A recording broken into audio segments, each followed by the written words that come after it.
아, 이제 36번째 시간에 오신 여러분들을 우리 주님의 이름으로 환영합니다. 우리 다 같이 기도하고 시작하겠습니다. 할렐루야, 우리 주님을 찬양합니다. 주님께서 저희들에게 주님을 아는 마음을 주시고 주님을 사모하는 마음을 주셔서 이 시간에도 이렇게 인터넷으로 접속해서 우리 주님의 말씀을 듣고자 합니다. 성령님 오셔서 저희들의 모든 마음과 생각을 사로잡아 주시고 저희들의 입술과 저희들의 모든 것들을 주님께서 온전히 주장하여 주셔서 주께서 이 시간을 통해서 전하시고자 하는 메시지를 전할 수 있게 해주시며 그 깨달아야 할 바들을 우리 마음에 깊이 새겨서 우리의 삶의 지표로 세울 수 있는 그런 생명의 말씀이 되게 하여 주시기를 우리 구주 예수 그리스도의 이름으로 감사하며 기도드리옵나이다. 아멘.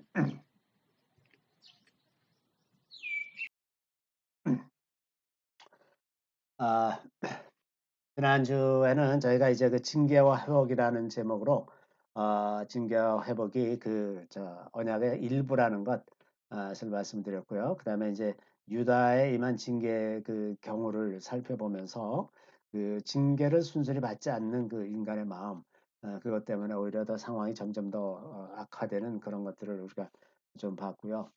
사람이 근본적으로 이 징계를 싫어하는 것이 이제 이 고통을 싫어하기 때문인데 이 고통이라고 하는 것에 굉장히 유익한 점이 있다는 것을 우리가 좀 기억하면 이제 물론 고통받는 것은 그렇다고 해서 좋아할 수는 없겠지만 그래도 우리가 조금 더 긍정적인 마음을 가지고 있으면 그 고통스러운 과정을 좀 더 쉽게 통과할 수 있지 않을까. 그리고 이제 하나님의 신실하심과 그 약속을 의지해서 그 고통의 뒤에 올 아름다운 결실들 이런 것들을 우리가 좀 생각하면서 지날 수 있다면 징계를 좀 더 순순히 받을 수 있는 그런 믿음의 사람이 될 수 있지 않을까 그런 생각을 해봅니다.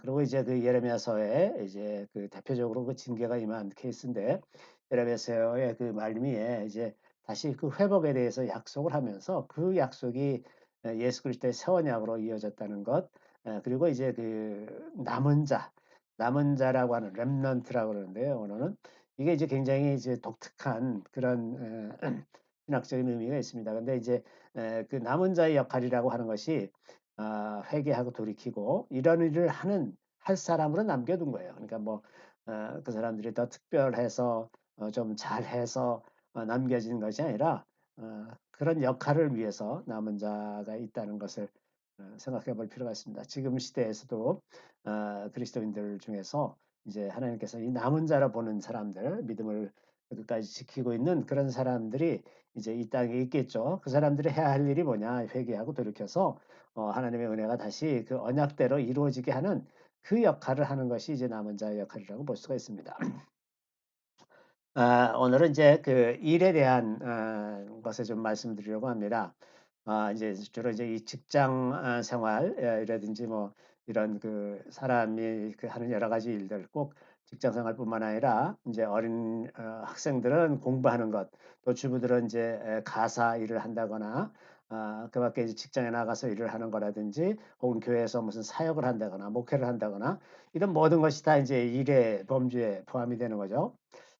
사람은 이제 그 일을 통해서 굉장히 큰 기쁨도 얻고 이제 보람도 느끼기도 하고 그렇습니다. 그리고 이제 많은 성취감도 있죠. 공부를 열심히 해서 원하는 학교에 합격하면 아주 큰 성취감이 있지 않습니까? 이런 것처럼 이제 일을 통해서 성취감도 느끼게 되고 또 이제 그 경제 활동으로서 일을 할 경우에는 이제 그 결과로 버는 돈 이것도 이제 중요한 그 성과물이죠. 그리고 이제 일을 통해서 사람이 이제 정체성을 확보하게 됩니다. 물론 이것이 궁극적인 정체성은 아니지만 우리가 가령 부모로서 자녀들에 대해서 부모의 역할을 하면서 이제 그 자녀들에 대해서 부모라는 정체성이 확고해지는 것이고요. 또 직장 생활을 하면서는 직장 안에서 어떤 역할을 맡아서 일을 할 때 그것으로 말미암아 이제 그 사회생활에서 일정한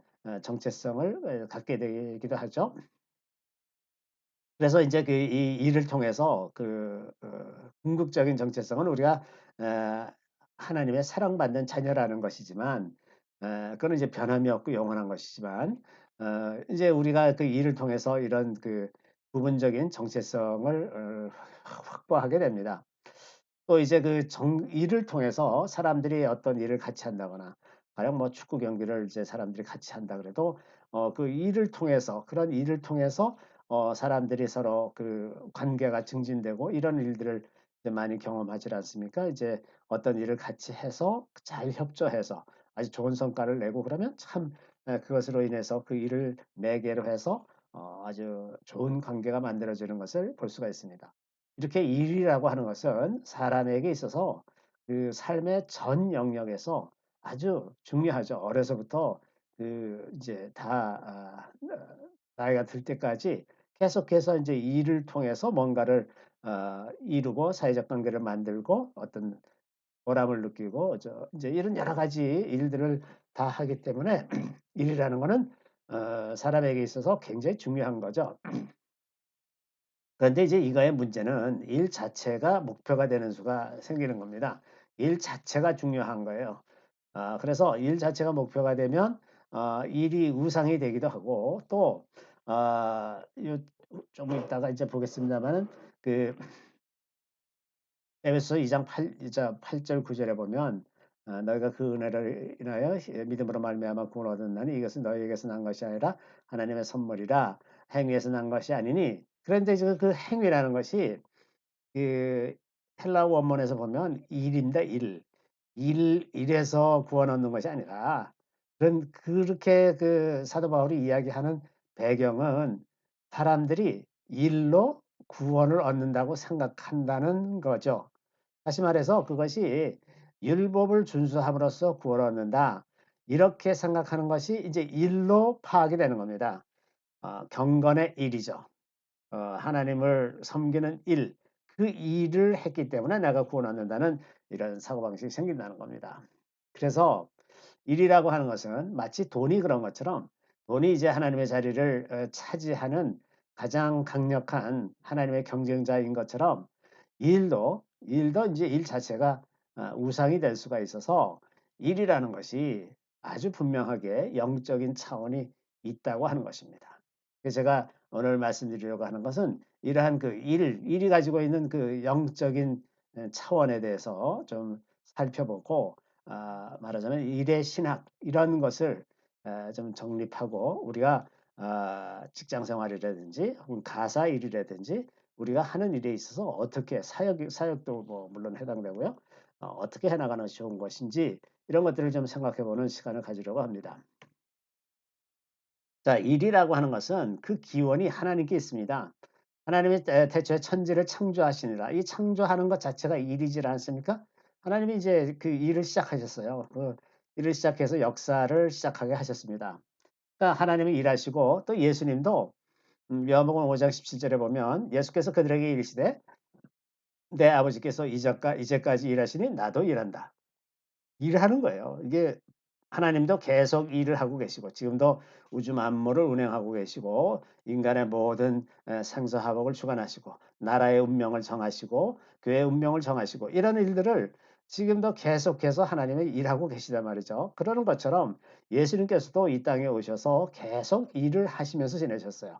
천국 복음을 전파하시고 병든 자를 고치고 귀신을 쫓아내시고 또 그 가르치시고 이런 일들을 예수님이 늘 하시질 않았습니까? 그래서 이 일이라는 것이 그리스도인들에게 그냥 하나님과 예수 그리스도께서 그러하셨던 것처럼 그리스도인들에게 일이라는 것은 이 하나님께로부터 주어진 것이라는 것을 그냥 성경을 통해서 바로 알 수가 있는 겁니다.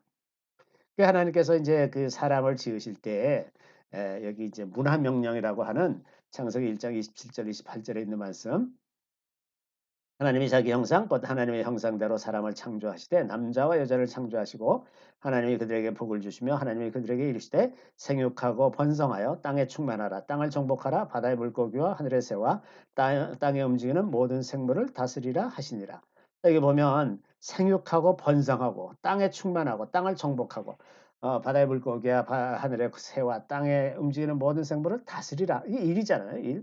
이런 그 모든 피조물들을 하나님의 위탁에 의해서 모든 피조물들을 다스리고 정복하는 이런 일을 하나님께서 사람에게 맡겨 주셨다고 하는 거죠. 그래서 1이라는 것은 그 기원이 하나님께 있다고 하는 겁니다. 또 성경은 종종 하나님께서 하시는 일을 그 하나님을 어떤 그 직업인 으로 묘사하는 그런 경우가 많이 있어요.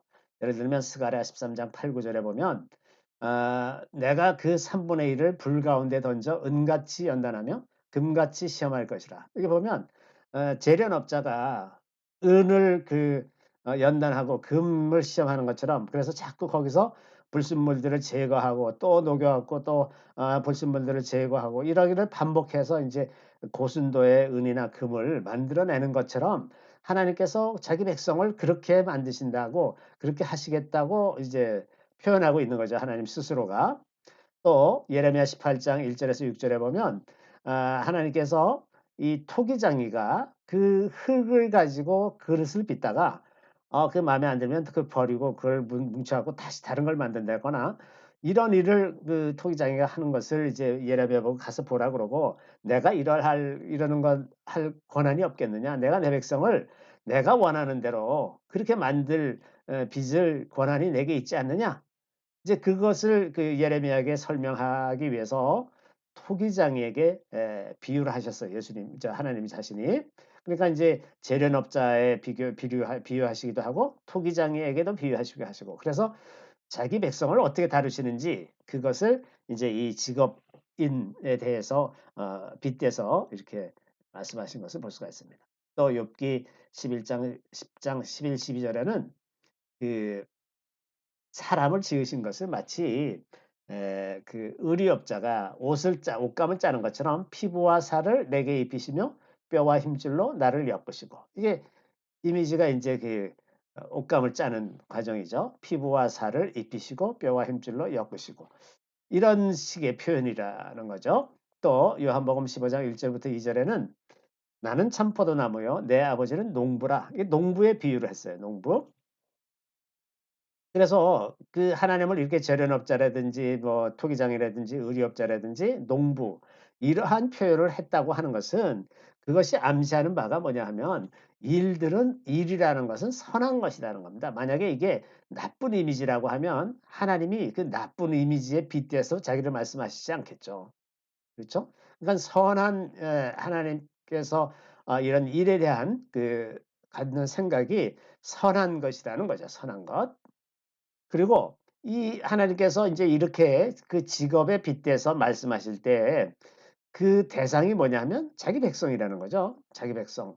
그러니까 자기 백성을 어떻게 만들어 가시고 빚으시고 이러는 과정이 그 그런 과정을 통해서 하나님과 자기 백성의 관계를 만들어 가시는 겁니다. 그렇죠? 그러니까 일과 관계라고 하는 것이 이게 별개가 아니라 일을 통해서 어떤 관계들이 증진되거나 혹은 반대로 가거나 이런 일들이 일어난다고 하는 거죠.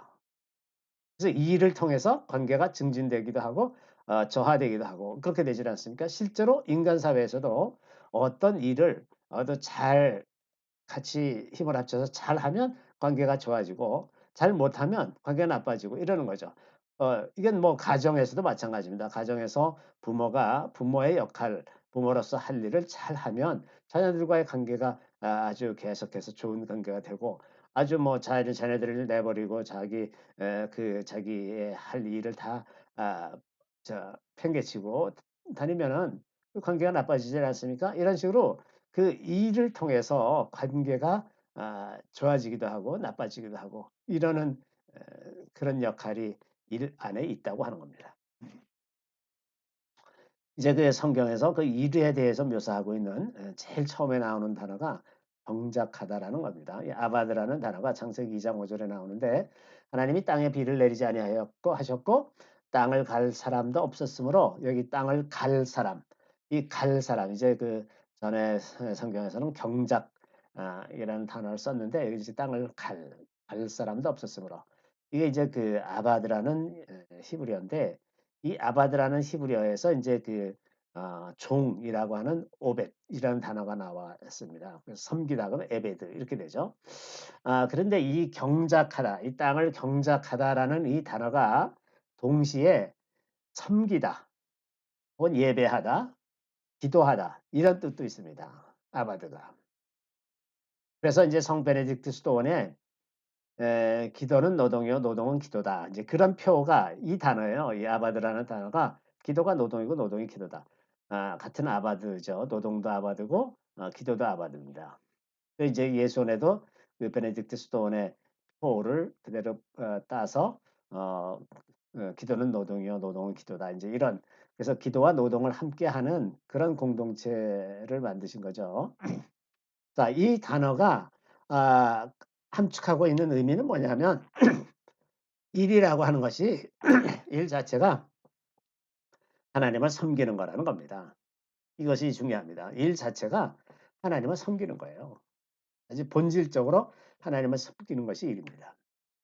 그런데 이제 그 아담과 하와가 이제 타락하고 나서 그 일이 좀 고통스러운 것이 되었어요. 그래서 하나님께서 아담에게 말씀하시기를 네가 네 아내의 말을 듣고 내가 너에게 먹지 말라 한 나무의 열매를 먹었은즉 땅은 너로 말미암아 저주를 받고 너는 내 평생에 수고하여야 그 소산을 먹으리라. 그러니까 이제 일을 좀 힘들게 해야 이제 먹을 수 있는 그런 상황이 된 거고 이 땅은 사람의 죄로 말미암아 이제 가시덤불과 엉겅퀴를 내서 어떤 역경을 만들어내는 그런 상황으로 바뀐 겁니다. 그래서 일이 좀 더 고되고 또 그러다 보니까 이제 반대로 사람 입장에서 볼 때는 일이라는 거에 대해서 좀 부정적으로 생각할 수 있는 힘드니까 그런 것이 되었습니다. 이것이 이제 죄가 사람에게 들어오고 나서부터 이 우리가 하는 일도 그것에 따라서 저주스러운 그런 것으로 바뀌었다 하는 거죠.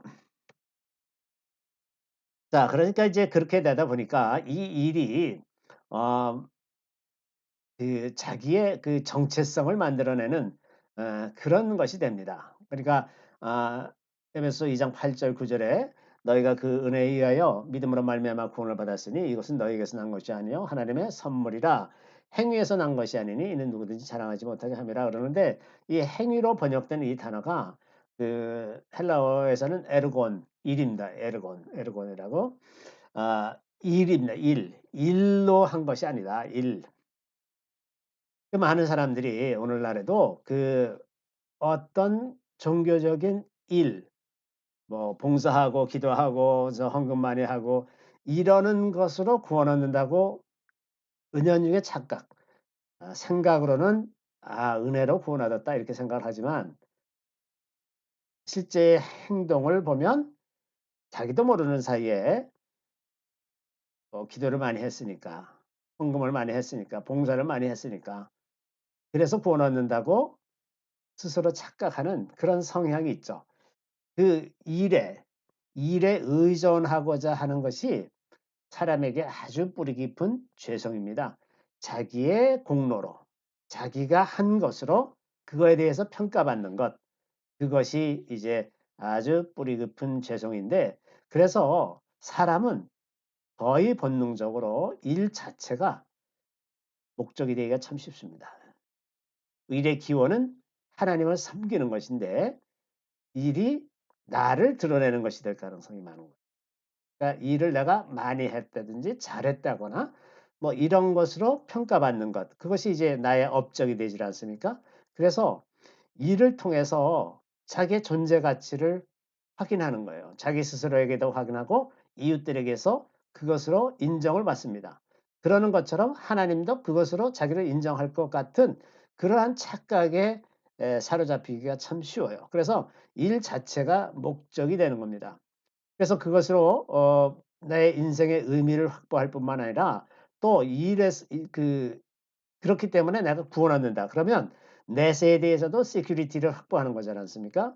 그러니까 그 일을 통해서 내가 한 업적을 통해서 시큐리티를 확보하고 시그니피컨스를 확보하는 겁니다.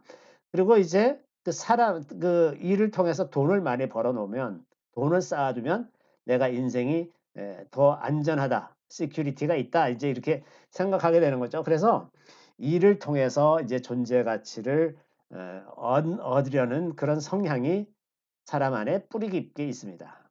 그러다 보니 그 일 자체가 우상이 되는 거죠. 마치 돈이 우상이 되는 것처럼 일 자체가 우상이 되는 겁니다. 이게 일의 타락한 모습이에요. 원래 일은 그냥 하나님을 섬기는 건데 이렇게 바뀌는 거다 하는 겁니다. 이것이 바로 이제 일이 가지고 있는 영적인 차원이죠. 근데 이제 일이 이렇게 타락하고 나면 어떤 중요한 특징이 있냐 하면 안식하는 능력을 상실합니다. 안식하는 능력. 안식하는 능력이라는 건 뭐냐면 모든 것이 다 하나님께로부터 왔다는 것. 우리가 수고하고 애쓰지 않아도 주님 안에 있으면 모든 자원이 하나님으로부터 공급된다고 하는 그 마음을 가지고 주님과 연합하는 것. 그것이 안식하는 거지 않습니까? 그래서 안식하는 능력이 없어요. 왜냐하면 자기가 수고하고 애써서 자기의 인생의 시큐리티를 확보해야 된다고 생각하기 때문에 아 그런 것을 다 내려놓고 그런 생각을 다 내려놓고 하나님 안에서 안식하고 하나님과 연합하는 그런 생각은 할 수가 없는 겁니다. 그러니까 자연히 일이 타락하게 되면 안식하는 능력, 그래서 안식일을 안 지키게 되는 겁니다. 그리고 또 이제 그 일의 기원이 좀 아까 살펴본 대로 하나님에서부터 시작된 것 아닙니까? 하나님께서 위임하셔서 그걸 이제 하는 건데 그래서 우리가 그 기원이 되는 하나님을 망각하고 살다 보면 결국은 일과 하나님이 연결이 안 되는 거예요. 내가 하는 일에 가령 내가 가사 일을 한다거나 회사에 가서 직장 일을 한다거나 이러는 그 과정에 하나님과 연결이 되지 않기 때문에 일이 하나님과 연결이 안 되면 우리의 삶이 하나님과 연결이 안 되는 것과 마찬가지입니다. 그러니까 교회에 올 때는 하나님과 연결되는 것 같은데 직장 생활을 할 때는 하나님과 연결이 안 되는 것 같은 그래서 우리의 삶과 신앙이 분리가 되는 그래서 정신분열증에 걸린 사람처럼 살게 되는 거죠.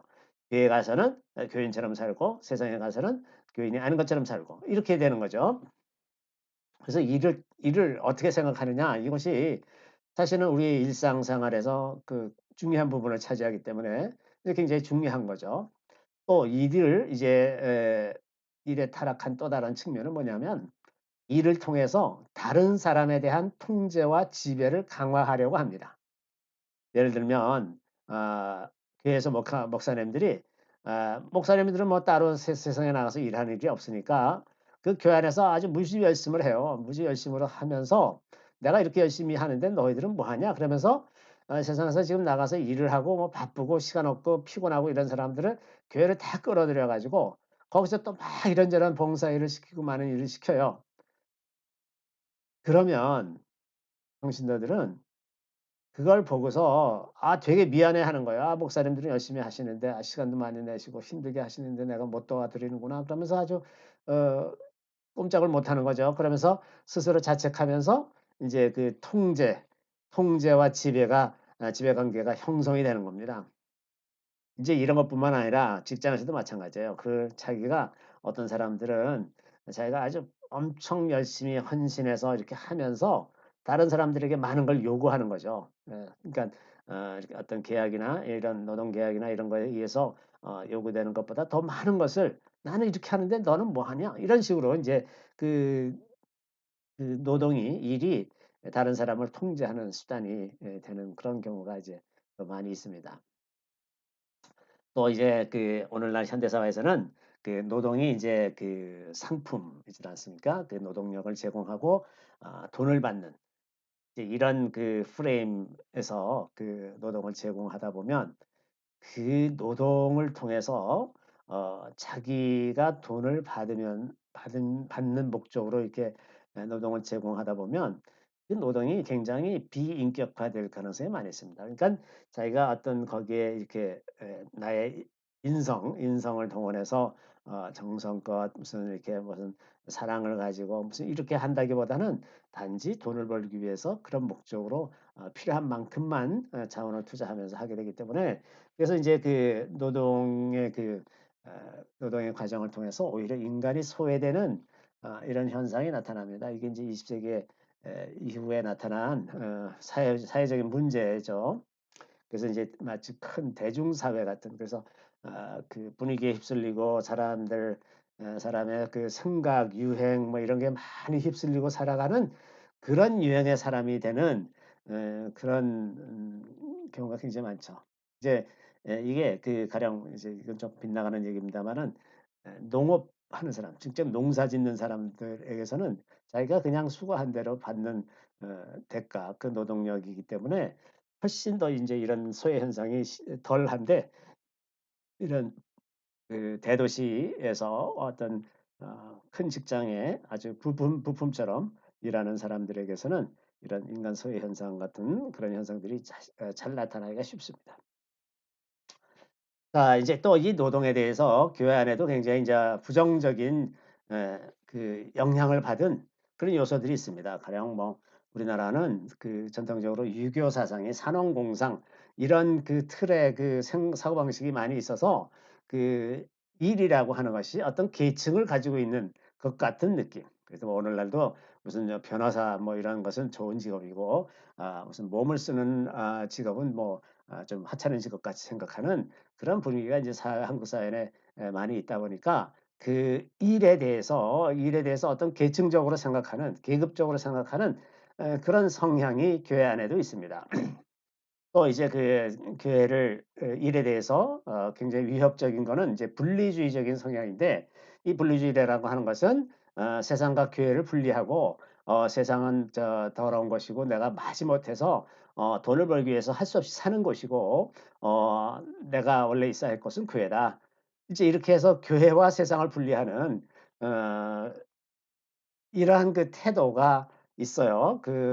어 20 세기 초반, 한 1900 2020 1920 년쯤 해서 미국에서 이제 자유주의 신학이 이제 크게 에 활개를 치고, 그러다 보니까 이제 보수적인 신앙을 가진 사람들이 큰 위협을 느껴서 확 그냥 자기방어적인 태도로 이제 싹 그 움츠러들었습니다. 그래 가지고 이제 세상과 멀리하는 그런 태도가 이제 만들어지기 시작해서, 그때부터 이제 이 근본주의 신학이라고 하는 그런 타이틀을 갖게 됐는데, 아 이제 뭐 진화론이라든지 뭐 이런 사조가 세상을 지배할 때, 그거에 대해서 이제 교회에서 그걸 적극적으로 대처하지 못하다 보니 그냥 속절없이 인제 세상에 밀리는 겁니다.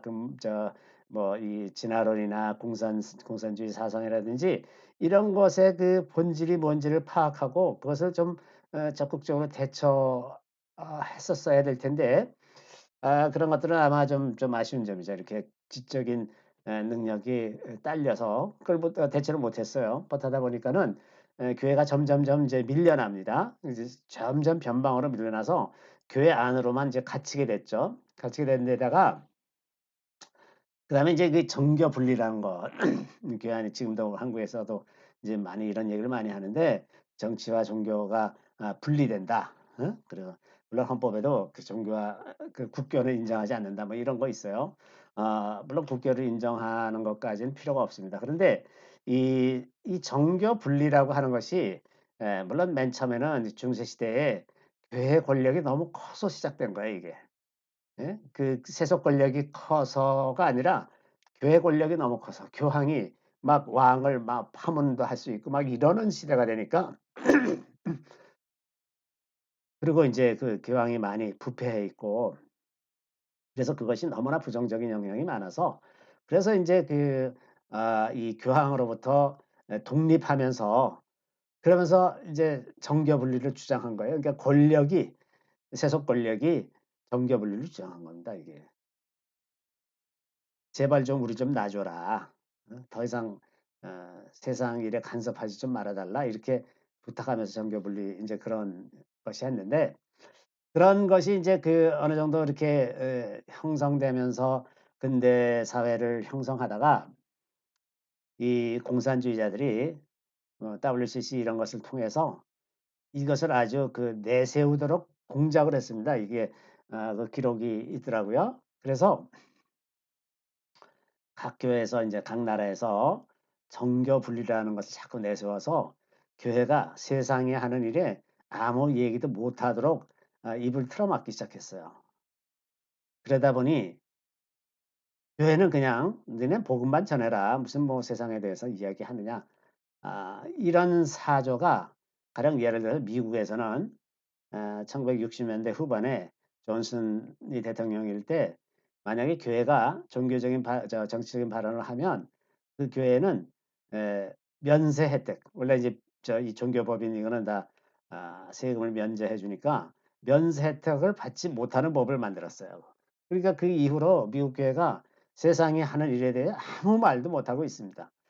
그러다가 이제 그 트럼프 대통령 때 그걸 풀었는데 유럽에서는 이제 이 정교 분리 원칙으로 정치적인 발언을 못하게 하니까 세상이 어떻게 돌아가든 아무 소리 못합니다. 그러는 사이에 이제 그 공산당이 이제 그 PC 그 정치적 올바름 이런 사상을 광범위하게 퍼뜨려서 그 동성 결혼 이것을 법적으로 합법화하는데 아무 소리 못하고 그냥 속수무책으로 당했습니다. 그러고 나니까 그때부터 이제 교회가 더 이상 "동성애는 잘못된 거다."라고 말할 수가 없게 됐어요. 그러니까 교회는 더 이상 세상이 잘못되어 가는 거에 대해서 아무런 발언을 할 수도 없었고 그 세상의 빛과 소금의 역할을 이제 그때부터 다 이제 망가뜨린 그런 것이 되었어요. 이게 이제 이런 영향을 받은 그 흐름이 오늘날 교회 안에 계속 남아 있기 때문에 이 분리주의적인 요소 때문에 일에 대해서도 이런 식으로 생각하는 겁니다. 일에 대해서 부정적으로 생각하는 성향이 이제 많이 있어요.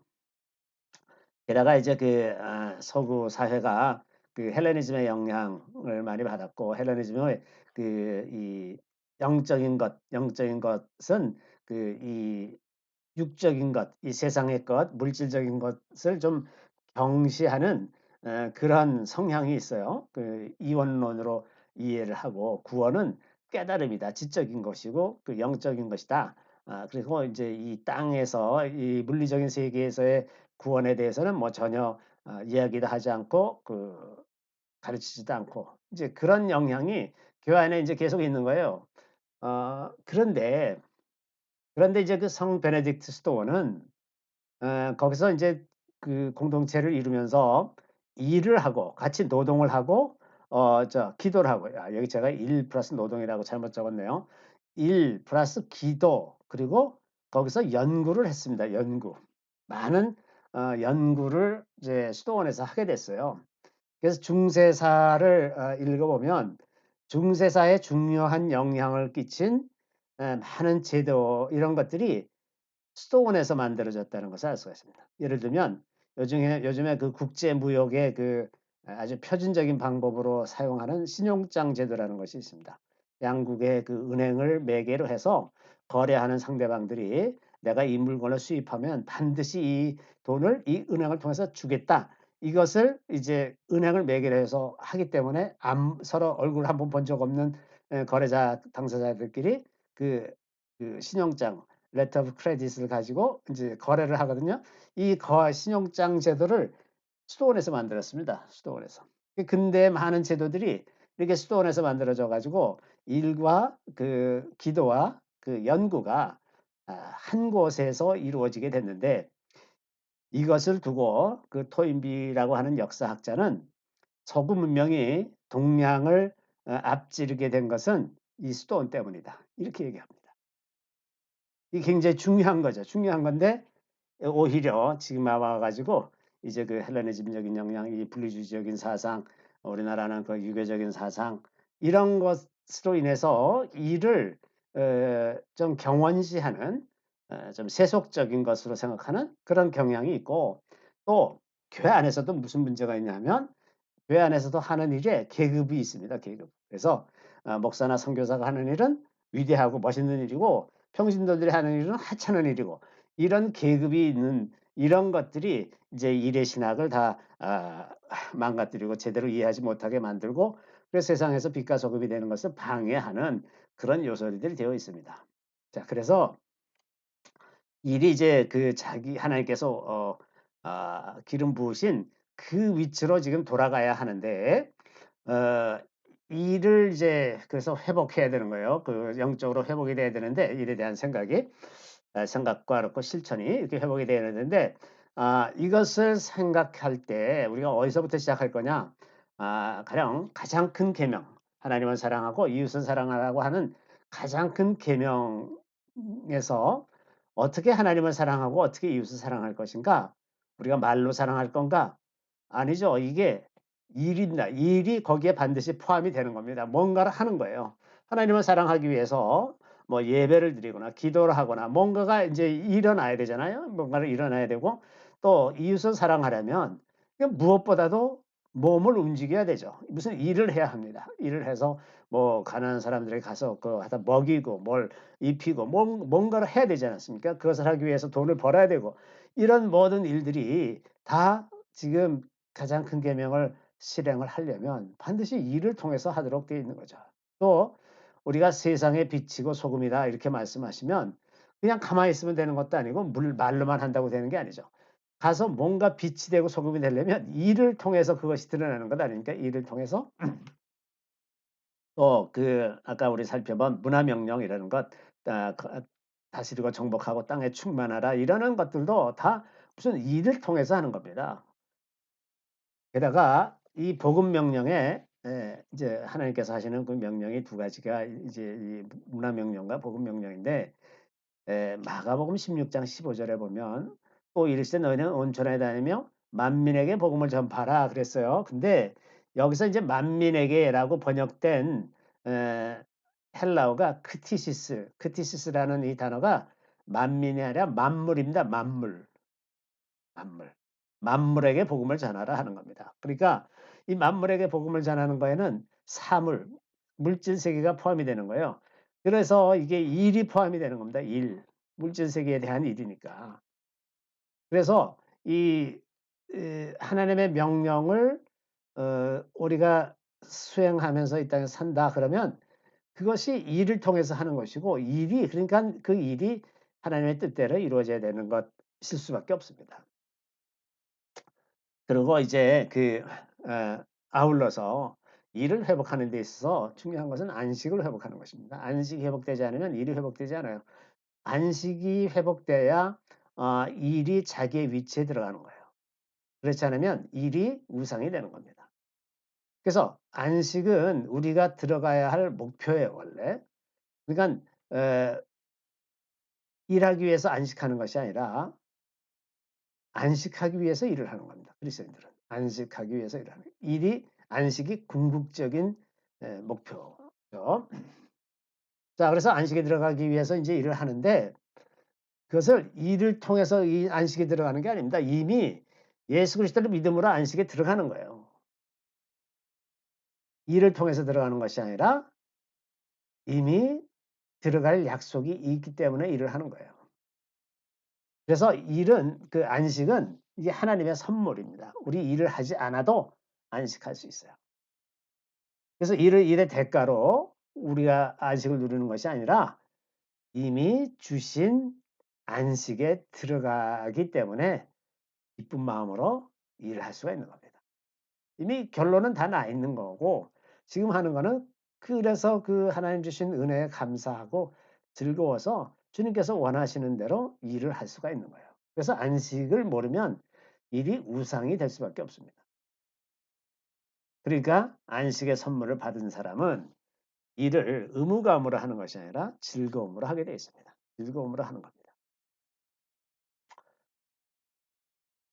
우리가 그러한 안식을 누리게 된 사람이라는 것을 성령께서 확증하시죠. 그래서 성령은 우리가 즐겁게 일을 할 수 있도록 이끄시는 분입니다.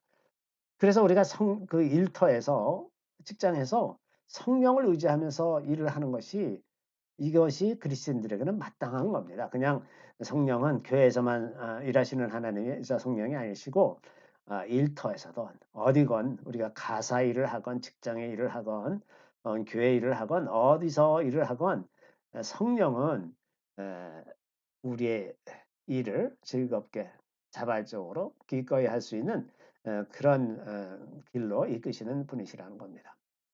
건너서 5장 18, 20절에 보면 솔로몬이 이렇게 얘기하죠. 사람이 하나님께서 그에게 주신 바 그 일평생에 먹고 마시며 해 아래에서 하는 모든 수고 중에서 낙을 보는 것이 선하고 아름다움을 내가 보았나니. 즐겁게 낙을 보는 것, 즐겁게 일하는 모든 수고 중에서 즐겁게 일하는 것이 선하고 아름답다. 이것이 우리가 누려야 할 바예요. 그러니까 일을 하면서 우리가 즐겁게 하는 것, 즐겁게 누리는 것, 그것이 우리가 누려야 할 바다 하는 겁니다. 이게 하나님께서 우리에게 주신 몫이에요. 몫. 자, 우리가 이제 그래서 일을 통해서 관계를 맺는 거예요. 그래서 일을 통해서 우리가 이 사람들하고 다른 사람들하고 인격적인 관계도 맺고, 사람에게는 그 반응에 대한 욕구가 있어요. 내가 어떤 일을 하거나 어떤 말을 하거나 그랬을 때 다른 상대방이 나에게 반응해 주는 그것이 본능적인 욕구 중에 하나입니다. 그러니까 일을 통해서 이제 그런 것도 많이 느끼잖아요. 사람들하고 이제 인터액션을 하면서 사는 거죠. 그런 인터액션이 없으면 사는 거가 굉장히 외롭고 고립감에 사로잡히고 인제 뭐 이렇게 되는데, 그런 것들을 다 해소하면서 같이 다 즐겁게 살아갈 수 있는 것들이 만들어지고, 또 일을 통해서 우리가 인제 성취감도 누리게 되고, 어떤 자기 존재에 대한 가치감, '아 나는 어 가치 있는 존재구나. 오늘 하루도 참 가치 있게 일을 했다.' 뭐 이런 느낌을 가지고 살게 되고, 또 부분적으로 인제 어떤 정체성도 인제 형성이 되는 거죠. 그래서 일을 통해서 관계를 맺는 겁니다. 그러니까 일 자체가 목적이면 그 일의 성과에 더 많은 초점이 가겠지만, 일을 통해서 관계를 맺는다는 것을 우리가 생각하면 관계, 관계가 나아지는 방향으로 가는 것, 이것도 우리가 일을 하는 과정에서 아 고려해야 되는 중요한 요소라고 하는 겁니다. 그래서 관계를 맺는 것, 이것이 중요하다는 거죠. 그래서 일과 관계라는 것, 이것이 좀 균형을 잡아야 된다. 왜냐하면 일에 대해서만 포커스를 하다 보면 그 일을 방해하는 것 같은 사람들에 대한 그 뭐 분노도 있고 막 화가 나고, '저 사람 왜 이렇게 게으르고 자기 할 일 안 하고' 막 그래서 일을 다 망치는 것 같으니까 미워하게 되고 막 이러면, 이제 일을 하기 위해서 관계를 많이 망치는 그런 결과가 될 수도 있어요. 그래서 일과 관계가 굉장히 균형을 잡아야 됩니다. 그렇다고 해서 관계를 중요시 생각해서 일을 소홀히 해요. 일을 다 엉망으로 만들어. 그러면 예를 들어서 소방서 소방대원들이 소방대원들끼리는 참 친하고 잘 지내는데 나가서 불 끄는데 이게 엉망이에요. 그러면 그 피해가 이루 말할 수가 없지 않습니까? 이런 것처럼 일을 잘해야 되는 요구가 있고, 동시에 또 그것을 통해서 함께 일하는 사람들이 좋은 관계를 유지하고 발전해야 돼요. 가족도 마찬가지입니다. 가족도 부모가 일만 잘하면 된다 해서 그냥 집 비워 놓고 계속 아버지는 돈 버는데 그냥 정신없이 다니고, 그러면 이제 자녀들은 방치돼서 엉망으로 자라난단 말이죠. 그러니깐 이런 거나 마찬가지로 그 일과 관계가, 자녀들과의 관계가 다 이렇게 잘 균형을 잡으면서 가야 하는 거죠. 그래서 일과 관계라는 것이 이 균형을 잘 잡고 있어야 됩니다. 근데 그런 것을 예수 그리스도의 모델로 우리가 좀 살펴볼 수가 있는데, 예수님을 보면 이렇게 일을 굉장히 많이 하셨어요. 3 년여 공생의 기간 동안에 가르치시고 천국 복음을 전하시고 병을 고치시고 귀신을 쫓아내시고 이런 여러 가지 많은 일들을 하셨어요. 그러니까 뭐 쉴 틈 없이, 그래서 인자는 머리 둘 것도 없다 그러면 쉴 것도 없으면서 계속 여기저기 이제 떠다니시면서 이렇게 복음을 전하고 이런 일들을 하셨는데, 그 어느 때는 또 이렇게 어 사람들을 버려 두고 다른 곳으로 가세요. 누가복음 4 장에 있는 말씀인데요. 날이 밝음에 예수께서 나와서 한적한 곳에 가시니 무리가 찾다가 만나서 자기들에게서 떠나시지 못하게 만류하라 하매, 예수께서 이르시되 내가 다른 동네들에서도 하나님의 나라 복음을 전하여야 하리니 나는 이 일을 위해 보내심을 받았노라 하시고, 여기 보면 예수님이 여기 무리가 많은 사람들이 예수님을 따르고 "아이 또 여기도 아픈 사람 지금 많이 있어요. 제발 좀 와서 기도 좀 해 주세요." 이런 사람들이 많단 말이에요. 많은데, 그러면 예수님이 그 사람들을 다 해 주고 나서 갔느냐? 아니에요.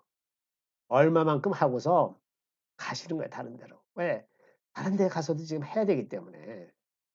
그러니까 이거는 어떤 관점에서 보면 관계를 약간 손상시키면서도 할 일을 하러 가시는 거예요, 지금. 그렇죠?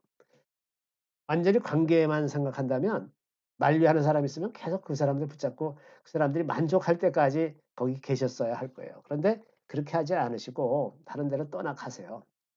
사람들은 많이 뭐 가는 곳마다 많은 사람들이 몰려오잖아요. 몰려오면 그 사람들은 어느 정도 이렇게 그 사람들에게 사역을 하시고 또 인제 또 다른 동네로 가서 떠나가시는 거죠. 그리고 예수님은 이런 것에 대해서 분명한 목적 의식을 가지고 일하신 것을 볼 수가 있습니다. 누가복음 13장 33 절에 보면 "그러나 오늘과 내일과 모레는 내가 갈 길을 가야 하리니 선지자가 예루살렘 밖에서는 죽는 법이 없느니라." 예루살렘에 가서 돌아가셔야 된다는 것을 아주 분명히 알고 계시기 때문에 그래서 "오늘과 내일과 모레는 내가 갈 길을 가야 한다."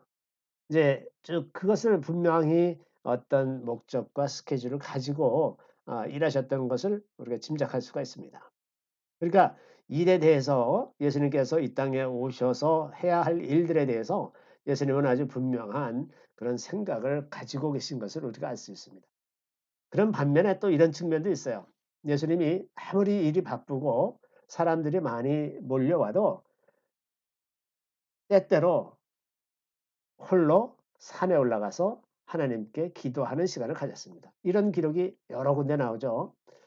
마가복음 14장 23 절에 보면 무리를 보내신 후에 기도하러 따로 산에 올라가시니라. 저물매 거기에 혼자 계시다니. 지금 혼자서 하나님과의 관계, 이 관계를 가장 중요하게 생각하시는 거죠. 우리 바쁘고 힘들고 사람들이 몰려오면 그래도 다 버려두고 이 가장 핵심적인 관계를 위해서 따로 시간을 내는 겁니다. 또 이제 예수님이 다니시다 보면 이 레위나 혹은 삭개오 이런 그 세리장 뭐 이런 사람들의 집에 가서 머무시기도 하고 그러세요. 그러니까 그 사람들의 비난과 조소 이런 것에 대해서 어 신경 안 쓰고 이런 사람들과의 관계, 이 사람들의 손가락질을 받는 이런 사람들과의 관계를 중시하시는 거예요. 일만 중시하시는 것이 아니라 이렇게 소외됐던 사람들에 대한 그 관계도 소중하게 생각하시고 또 나사로가 병들었다는 소식을 듣고서는 이제 그 갈릴리 지방으로 가시다가 말고 다시 이제 일정을 바꿔서 돌아와서 나사로를 살리시죠. 이렇게 이제 그 자기 스케줄이 있어도 또 어떤 관계를 위해서는 스케줄을 바꾸시기도 하고 이런 태도. 그래서 예수님에게서는 이 일과 일을 해 나가야 한다는 그런 생각과 어 거기서 이제 만들어지는 그 관계에 대해서 적절한 균형을 유지하고 계심을 알 수가 있습니다. 그게 이제 우리가 배우고자 하는 바이죠. 또 우리가 인제 일에 대해서 생각할 때 함께 고려해야 되는 문제 우리가 인제 일에 대해서 생각할 때 특히나 직장같이 어떤 그 외부 사람 믿지 않는 사람 들이 많이 섞여 있는 그런 세상 속으로 나갈 때 그럴 때는 인제 그 성경적 인간관이 그 이러한 일과 관계에 미치는 영향에 대해서 좀 생각해 봐야 되는데 그 일과 관계라는 것은 그 사람이 그 하나님의 형상을 가진 굉장히 고귀한 존재이면서 동시에 사람은 심히 타락해서 하나님을 떠난 존재라는 이 두 가지 측면이 다 있죠. 그러니까 아주 선한 측면이 있고 아주 악한 측면이 있습니다. 그런데 인제 그 많은 그리스도인들이 잘못 생각하고 있는 건 뭐냐면 가령 뭐 예수님이 "원수도 사랑하라." 그러시고 이제 "오른편 뺨을 치거든 왼뺨도 돌려대라. 겉옷을 가지고자 하는 사람들에게는 속옷도 줘라. 오리를 가고자 하거든 십리를 가라." 이제 이런 말씀을 하시니까 세상 사람들은 무조건 그 무제한적으로 예수님처럼 사랑해야 된다고 생각을 해요. 그런데 그 교훈은 그 말씀은 그냥 아무 때나 해당되는 그런 말씀이 아닙니다. 사람에게 있는 본성이 이 선한 측면과 악한 측면이 같이 있기 때문에 근본적으로 하나님의 질서 안에 있게 하는 것이 가장 핵심적으로 중요합니다. 그래서 이를 통해서 맺어가는 관계에서도 선을 도모하고 악을 억제하도록 하는 그런 것이 기본적인 질서가 돼야 합니다. 그런 질서 안에서 이제 최선을 다해서 이웃을 사랑할 수가 있어요. 어 그렇기 때문에 가령 아 이제 그리스도인들 사이에 이런 사고가 잘 나는 것이 무슨 처음 본 사람이고 얼마 잘 알지도 못하는 사람인데 그냥 돈을 빌려 달라 그래 갖고 어 돈을 빌려줬더니 어느 날 교회에서 그냥 사라져서 없어지고 이제 그런 일들이 가끔 그런 사고가 나잖아요. 근데 왜 그렇게 되느냐? 사람은 어 굉장히 고상한 고귀한 존재에 비해서 동시에 악한 존재이기 때문에 그런 악이 바로하지 못하도록 지혜롭게 행해야 되는 거예요, 지혜롭게. 그래서 그 예수님이 제자들을 선교 전도 여행을 보내시면서 "뱀같이 지혜롭고 비둘기같이 순결하라." 그렇게 말씀하시는데 그렇게 뱀같이 지혜롭고 비둘기같이 순결하라. 이것이 우리가 이 세상에 나가서 빛과 소금의 역할을 할 때 반드시 기억해야 되는 그런 부분이고 그 다니엘 같은 사람이 이제 가장 대표적으로 좋은 모델이라고 볼 수가 있습니다. 그 아주 탁월한 믿음을 가지고 있으면서도 그 믿음을 개인적으로 자기 방에 와서는 그 믿음을 철저하게 지키고 그 세상에 나가 있을 때는 그 세상 지혜의 그 탁월함으로 사람들에게 본이 되었던 그런 모델이 이제 있는 거죠. 자 그래서 우리가 인제 세상 속에서 혹은 직장이라든지 이런 데서 이런 환경에서 복음의 자리를 찾아가는 이 핵심적인 것들은 존중하고 배려하는 이런 건데 에 가장 중요한 것은 이제 많은 사람들이 미처 그 충분히 커뮤니케이션을 하기도 전에 서로 이제 에 특히나 그리스도인들이 '아 내가 그리스도인들이라서 저 사람들은 나를 싫어할 거야.'라든지 '내가 기독교인이기 때문에 핍박하는 거야.' 이렇게 섣불리 생각하는 경향이 많이 있어요. 실제로는 그렇지 않은데 실제로는 자기가 잘못하고서도 어 자기가 핍박을 받는 거라고 이렇게 그 순교 컴플렉스 같은 것이 있어 가지고 그렇게 생각하는 사람들도 많이 있는데 그렇지가 않은 경우가 많습니다. 대부분은 인제 인생의 많은 문제는 특히나 직장 생활이든지 이래서 같이 일을 하는 그런 관계에서 대부분의 문제는 커뮤니케이션의 문제입니다, 커뮤니케이션. 그 충분히 설명하고 납득하고 이해가 되질 않기 때문에 오해가 돼서 서로 말하는 것이 가장 큰 문제예요. 그래서 기업마다 이 커뮤니케이션이 안 되는 문제가 핵심적으로 중요한 문제입니다. 그런데 우리가 인제 그 하나님께서 주시는 성품으로 겸손하고 온유한 마음으로 커뮤니케이션 한다 그러면 커뮤니케이션을 못할 이유가 별로 없거든요. 굉장히 탁월하게 잘할 수가 있습니다. 온유하고 겸손하면. 온유하고 겸손하면 반드시 그렇게 할 수가 있거든요. 그 잠언에도 그 "온유한 자를 꺾을 수가 없다."고 그러는데 정말 온유하게 끝까지 잘 인내하면서 커뮤니케이션을 하면 굉장히 많은 부분에서 어 많은 문제들을 이제 해결하면서 살 수가 있습니다. 몇 년 전에 그 포춘 500대 기업 중에서 아주 장기적으로 30 년인가 100 년인가 뭐 그랬던 것 같은데 에 살아남은 11개 기업의 특징을 이제 경영학자들이 조사를 했더니 에 제일 중요한 거는 지도자의 겸손이랍니다. 지도자가 겸손한 기업. 그다음에 그 기업의 그 특징, 그 분위기의 특징을 살펴보니까 이렇다라는 거죠. 창조성이나 혹은 좋은 분위기, 혹은 범사에 감사하는 분위기, 그리고 상호 존중하고 서로 공감하는 능력이 있고 그리고 열정을 가지고 있다. 이런 특징이 있다 그랬어요. 근데 이 특징들을 가만 살펴보면 이게 다 성경적인 것 아닙니까? 굉장히 성경적인 거죠. 그러니까 사실은 가장 성경적인 질서가 가장 탁월한 기업 성과를 낼 수 있는 질서가 되는 겁니다.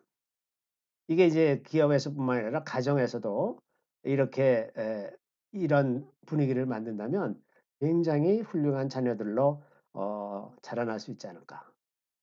이런 생각이 좀 들고 교회 안에서도 만약에 이러한 분위기라면 이러한 어 특성을 가지고 있다 그러면 굉장히 그 놀라운 교회가 될 수 있지 않을까 이런 생각을 합니다. 그래서 이러한 것들이 너무나 성경적인 가치관인데 빛과 소금의 역할을 한다는 것이 이렇게 되는 것 아니겠습니까? 우리가 이러한 집단, 이러한 그룹을 만들고 이러한 사회를 만들어 가도록 노력하고 애쓰고 의사소통하고 그렇게 해 나가면 얼마든지 우리를 통해서 하나님께서 하시고자 하는 일들을 드러낼 수가 있죠. 그래서 이를 이제 이 일에 대해서 부정적인 방법이나 부정적인 생각으로 마지못해서 하는 것이 아니라 이를 통해서 적극적으로 하나님을 드러내는 그런 것이라는 생각을 가져야 합니다. 가사도 그렇고 직장 생활도 그렇고 사역도 그렇고 다 그렇죠. 그래서 즐거움으로 일하는 것입니다. 아까 인용됐던 말씀이지만 즐거움으로 일하는 것이 기본적인 태도인 것이 좋습니다. 그리고 그 업무에 있어서 자기 업무에 있어서 그 탁월함을 추구하는 것이 필요합니다. 이게 그리스도인들이 그냥 어 자칫 잘못하면 그 은혜로 한다 그러고서는 자기 할 일을 하나도 안 하는 그런 성향의 사람들도 많이 있어요. 근데 에 모두가 다 자기가 맡은 업무에 있어서 탁월하게 하기 위해서 본인도 많이 노력을 해야 하고요. 또 그리고 어 삶의 현장에서 그 직장 생활을 하는 곳에서도 하나님을 의지하는 것이 너무나 필요합니다. 하나님은 이 교회 안에서의 하나님일 뿐만 아니라 교회 밖의 모든 만물의 주인이시고 모든 것을 다 아시는 분이시고 그래서 하나님께 지혜와 능력을 구하고 또 그리스도인들에게 굉장히 중요한 권세를 주셨는데 그건 축복하는 권세입니다. 굉장한 중요한 권세입니다. 그래서 우리가 상대방을 특히나 이제 거스리고 뭐 대적하는 이런 사람이 혹시 있으면 그 사람들을 계속해서 축복하면서 나가면 다 이제 에 꺾이지 않을 사람이 없는 거죠. 다 어 하나님께서 그들을 다 변화시키고 은혜 베풀어 주시고 이렇게 하면서 다 관계가 좋아지고 그렇게 되지 않겠습니까? 그래서 사람들과 맺어지는 모든 관계에서 계속해서 하나님을 의지하면서 갈등을 해소하고 좋은 성과를 내도록 그렇게 해 나갈 수가 있을 것이다 생각을 합니다. 그래서 하나님을 의지하는 게 중요하죠. 이와 관련해서 인제 어 서구에서 나와 있는 그 천직 사상에 대해서 잠깐 좀 설명을 드리려고 하는데 고린도전서 7장 17 절이나 20 절에 보면은 부르심을 받은 그대로 지내라. 종으로 부르심을 받았느냐 그냥 종으로 지내라. 혹은 뭐 자유인으로 부르심을 받았느냐 그냥 지내라. 자유인이라도 그리스도의 종이고 종으로 부르심을 받았다 그래도 사람의 종이 아니고 너희들은 다 그리스도 안에서 자유다. 이제 이런 얘기를 하는 데가 있어요. 그래서 부르심을 받은 그대로 지내라 하는 이 성경 구절에서 루터가 이것을 해석하기를 인제 독일어로 베르프라는 단어 이게 배가 정박하는 그런 것을 나타내는 단어라고 그래요. 베르프. 근데 어 이 단어에서 어 "그대로 있어라. 어디 바꾸려고 그러지 말아라. 뭐 다 사제가 되려고 그러지 말고 다 뭐 이걸 바꾸려고 내가 믿음이 좋으니까 뭐가 다른 거가 되려고 그런 생각하지 말고 그냥 거기 부르심을 받은 그대로 있어라." 이렇게 인제 얘기를 했는데 칼빈은 그것을 천직이다. 천직. 하나님께서 그렇게 주신 사명이다 그게. 그렇게 강조를 했어요. 그래서 많은 그 당대 청교도들이 자기가 인제 맡은 일들을 천직이라고 생각하고 일을 열심히 했죠. 아주 전문적으로 계속 그 일을 평생 하는 그러한 기틀이 형성이 됐어요. 그러다 보니까 그 일을 열심히 해서 돈을 벌고 그것을 축적하고 인제 그러다 보니까 자본이 축적되기 시작하고 그래서 그 자본이 모이니까 '자본주의 사회가 만들어지기 시작한 거다.'라고 막스 베버라는 사회학자가 그렇게 인제 해석을 했어요. 그래서 프로테스탄티즘의 윤리와 자본주의 정신이라는 책을 썼는데 이 책에 보면 이제 이런 내용이 나와 있습니다. 근데 문제는 이 직업이 부르심이냐 그거가 이제 조금 아닐 수가 있다고 하는 거죠. 이 부르심이라는 것이 그 구약에서는 미시메레트라는 단어를 사용합니다. 이건 이제 그 사람을 통해서 하나님께서 하시고자 하는 일, 영어로는 이제 destiny라고 말할 수도 있고 charge, 임무 이런 것을 얘기할 수가 있는데 열왕기상 2장 3절에 보면 다윗이 솔로몬에게 이제 그 마지막 유언을 하면서 맨 처음에 그 하나님의 명령을 지키라 그렇게 말씀하는 부분이 나오는데 그 명령으로 번역된 단어가 미슈메레트입니다. 그러니까 하나님께서 내게 주신 임무를 완수해라. 네가 왕으로 이스라엘의 왕으로 하나님께 세우셨으니 그 왕의 일을 그 하나님의 방법대로 계명을 다 지키면서 그렇게 해라. 그걸 이제 얘기하는 거거든요. 신명기 11장 1절에도 이 미시메렛에 대한 이야기가 있습니다.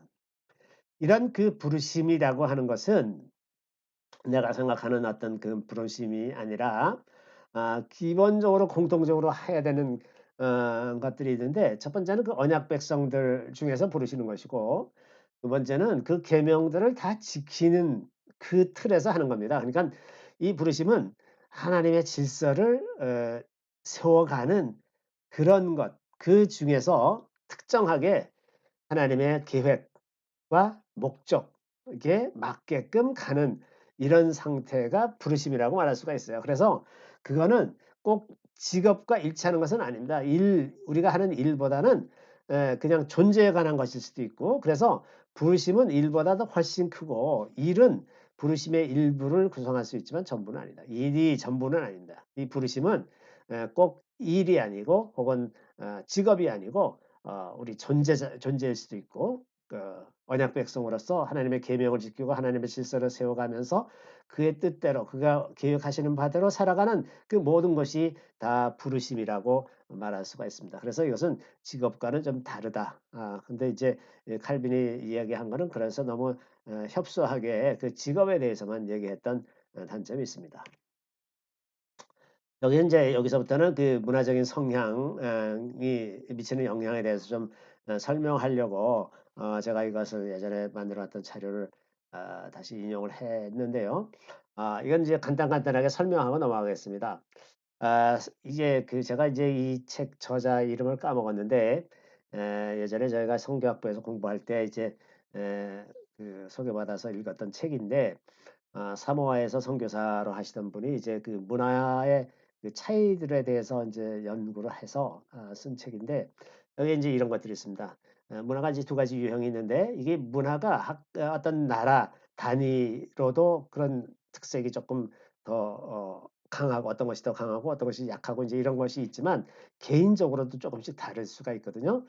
첫 번째는 이제 그 시간 지향적인 사람과 혹은 이벤트 지향적인 사람, 여기 사건 지향이라고 되어 있는데 그 시간 지향적인 사람과 이벤트 지향적인 사람이 이렇게 특성이 좀 갈립니다. 시간 지향적인 사람은 시간을 지키는 것을 소중하게 생각하고 그래서 시간 엄수하고 사용된 시간에 관심을 갖고 주어진 시간 내에서 최대의 것을 하려고 하고 그래서 스케줄도 타이트하게 잡고 목표 지향적인 활동을 하고 그리고 시간을 효과적으로 사용했을 때 보상이 주어진다고 생각하는 겁니다. 그리고 날짜와 역사에 대한 강조를 하는 반면에 이벤트 지향적인 사람은 사건의 세밀한 부분에 대해서 사건에 관심이 많은 거예요. 어떤 일에 대해 그래서 일이 어떻게 잘 되는지에 대해서 관심이 있지 시간을 좀 더 쓰고 덜 쓰고 이런 거에는 별로 관심이 없는 거예요. 그러니까 일 자체를 어떤 이벤트 자체를 어 어떤 일이라도 좋은데 그것을 어떻게 잘 해내느냐 그것이 더 중요한 거예요. 그래서 사건을 마무리 짓는 것 자체가 보상이 되는 그러한 태도입니다. 그래서 이제 이 사람마다 이게 조금 성향이 달라요. 그 문화마다도 다를 수도 있고 어떤 사람은 좀 더 시간 지향적이고 어떤 사람은 더 사건 지향적일 수도 있습니다.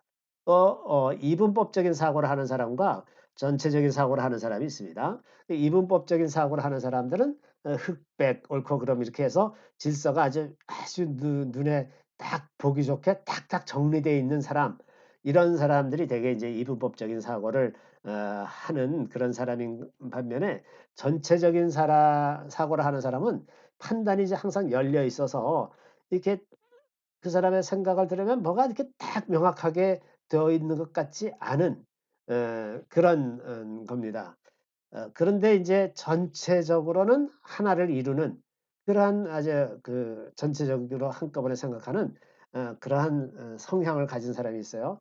근데 이런 성향의 차이 때문에 직장이나 이런 데서 일을 할 때 상대방을 잘 오해할 수 있는 그 사람이 좀 나에 대해서 어 이렇게 좀 '안 좋은 생각을 하고 있나? 안 좋은 마음을 가지고 있나?' 이렇게 오해할 수가 있는 부분들이 있기 때문에 이런 말씀을 드리는 겁니다. 이런 성향이 다르다는 것, 문화적인 성향이 다르다는 것을 참고하면 사람들을 훨씬 더 많이 쉽게 이해할 수가 있으니까 그래서 인제 계속해서 말씀드리는 건데 또 어떤 사람들은 위기지향적인 사람이 있어요. 위기지향적인 사람들은 위기가 올 것이라고 생각하고 대비하는 사람들이에요. 그래서 위기가 딱 오면 그것에 바로 딱 대처해서 이렇게 해결하는 그런 사람들이고 이런 사람들은 되게 전문가의 의견을 많이 듣는 사람들입니다.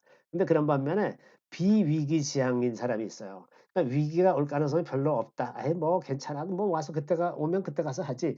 그러고선 실제 경험, 실제 오면 그때부터 인제 방법을 찾고 그러는 유형이고 전문가 의견을 별로 잘 믿지 않는 유형의 사람들입니다.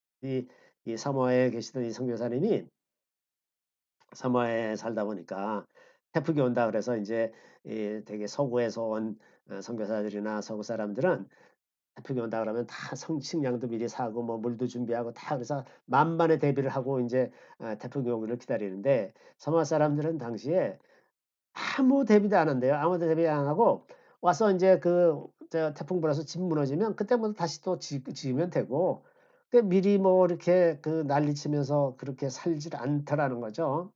어 인제 이러한 태도의 차이가 있다는 거예요. 비위기지향과 위기지향의 차이고 또 어떤 사람은 이게 인제 일과 관련해서 이게 제일 중요할 것 같은데 어떤 사람은 과제지향적인 사람이 있고 어떤 사람은 관계지향적인 사람이 있습니다. 이제 과제지향적인 사람들은 과제와 원칙에 더 많이 관심을 갖고 목표를 달성함으로써 만족을 얻는 사람들이죠. 그래서 비슷한 목표를 가진 친구들을 찾게 되고 또 개인의 성취를 위해서는 고독하고 사회적인 손실을 그러니까 다시 말해서 다른 사람들에게서 좀 왕따가 된다거나 뭐 그래도 그걸 감수하는 거예요, 성취하기 위해서.